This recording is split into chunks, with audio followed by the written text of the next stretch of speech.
खालिस्तानी साजिश में पहला निशान मिल चुका है। एक गिरफ्तारी हो चुकी है। गिरफ्तार आरोपी को पुलिस ने कोर्ट में पेश किया है। हरबीर को धर्मशाला कोर्ट में पुलिस पेश करेगी। आधी रात में धर्मशाला लेकर पुलिस पहुंची थी। आरोपी हरबीर की गिरफ्तारी हो चुकी है। रिमांड पुलिस की तरफ से मांगी जाएगी। तो विधानसभा में खालिस्तानी झंडे लगाने का यह पूरा मामला है। आरोपी हरबीर को आज कोर्ट में पेश किया जाएगा। हरबीर को धर्मशाला कोर्ट में पुलिस लेकर पहुंचेगी। आधी रात में धर्मशाला पुलिस लेकर आई थी।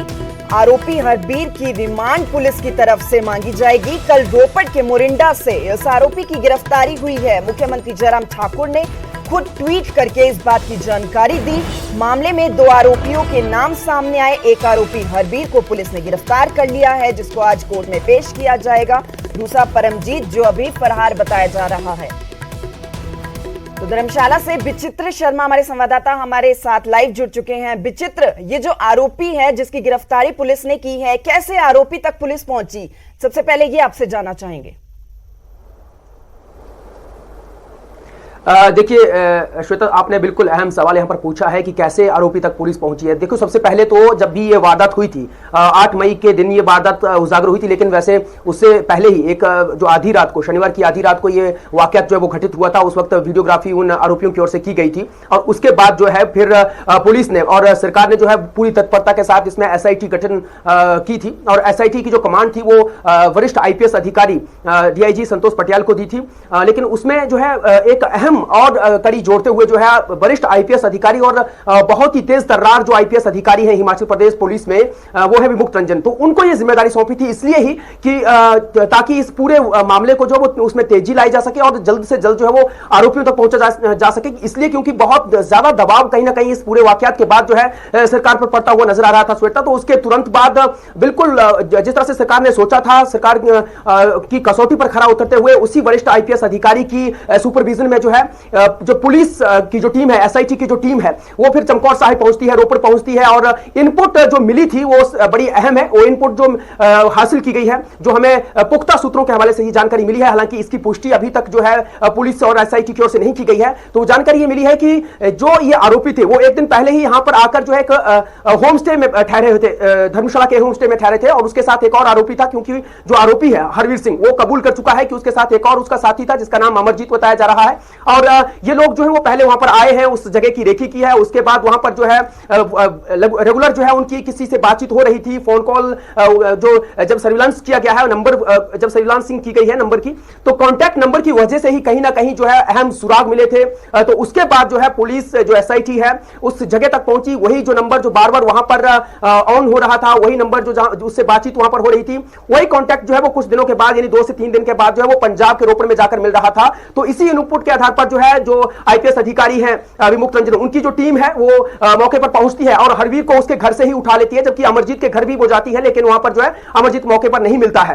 तो इन दोनों को जो है उठाने के बाद, हालांकि प्रीलिमिनरी रिपोर्ट के तहत जो है जैसे ही इसको गिरफ्तार किया आरोपी हरवीर को, तो उसने कबूल भी कर लिया है कि हाँ, ये जो वाकयात हुआ है या जो घटनाक्रम जिसको उसने अंजाम दिया गया है वहां पर विधानसभा परिसर के बाहर जो झंडे लगाए हैं और वॉल राइटिंग की है वो उसी ने की है। लेकिन देखिए, एसआईटी और पुलिस जो वो यहीं पर इतिश्री नहीं करेगी, हिमाचल सरकार यहीं पर इतिश्री करने वाली नहीं है, क्योंकि इस आरोपी से अब ये पूछने और जानने की कोशिश की जाएगी कि इसके तार और इसका मुख्य सरगना कौन है जो उसको कमांड कर रहा था, क्योंकि ये तो 30 साल का एक युवा है। और साथ में ये भी बताया जा रहा है, जो इनपुट मिली है, जो सूत्रों के हवाले से खबर मिली है श्वेता की, ये जो है वो नशे का भी आदी है और साथ ही साथ जो है टिप्पर का ड्राइवर है। तो ये इनपुट जो मिली है वो तो प्रीलिमिनरी है, लेकिन आगे बढ़ना है। अब आगे जाकर जो है पुलिस से जानने की कोशिश करेगी कि आफ्टर ऑल इसके तार क्या वाकई में उस शख्स के साथ जुड़े हैं जो लगातार जो है रेफरेंडम की बात करता है, जो ये कहता है कि 6 जून को जो है रेफरेंडम लाया जाएगा और हिमाचल प्रदेश को जो है पंजाब में जोड़ने की बात की जाएगी। गुरपत पन्नू की हम लोग बात कर रहे हैं, तो गुरपत बंद पन्नू जो है वो लगातार इस तरह की जो धमकियां देता है, तो क्या उसके साथ जुड़ रहे हैं या कोई और सरगना है?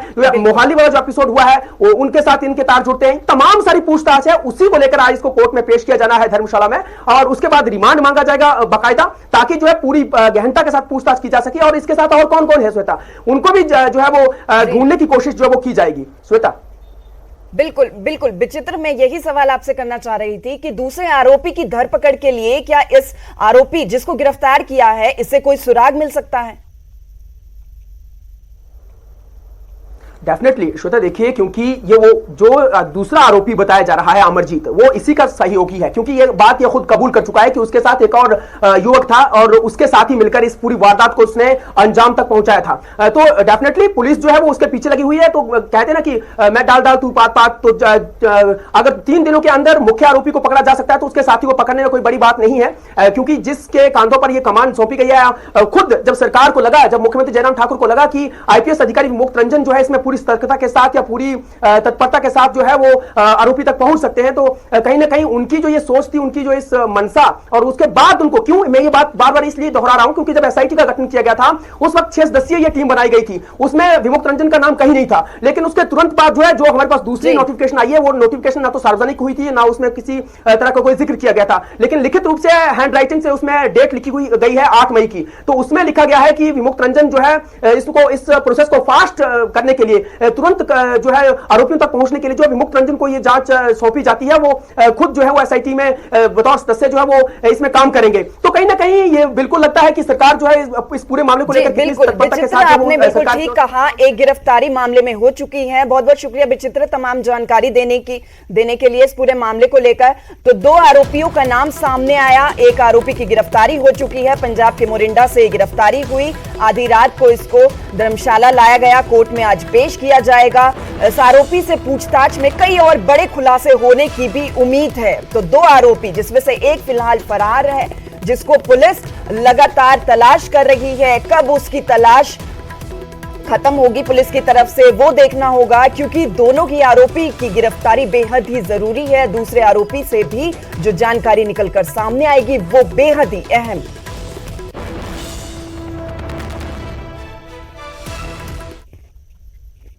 तो हिमाचल प्रदेश के धर्मशाला में विधानसभा भवन के गेट पर खालिस्तानी झंडे लगाए जाने के मामले पर दूसरी गिरफ्तारी जल्द होगी। दिल्ली में प्रधानमंत्री से मुलाकात के बाद शिमला लौटने पर सीएम जयराम ठाकुर ने यह दावा किया। सीएम ने बताया कि पीएम से मुलाकात के दौरान प्रदेश में हुई घटनाओं पर चर्चा हुई। सीएम ने कहा कि जो शख्स पकड़ा गया है उसका संबंध पंजाब से है और दूसरा भी वहीं से ताल्लुक रखता है। पुलिस लगातार कोशिश कर रही है और उसे भी जल्द ही गिरफ्तार किया जाएगा। मैं तो पुलिस ने कार्रवाई करते हुए एक आदमी को गिरफ्तार भी कर लिया है और दूसरे की तलाश जारी है, और मुझे पूरा भरोसा है कि बहुत जल्दी उसकी गिरफ्तारी भी हो जाएगी। यानी कि जितना बेस्ट पॉसिबल एफर्ट्स पुलिस विभाग की ओर से किए जा सकते थे वो करने की कोशिश हुई और उसके कारण सफलता भी मिली है। सर, क्या ऐसा भी इनपुट है कि जो अभी एक व्यक्ति पकड़ा गया है उसे पंजाब से भेजा गया था या हायर किया गया था, कुछ और इसमें पता चल पाया?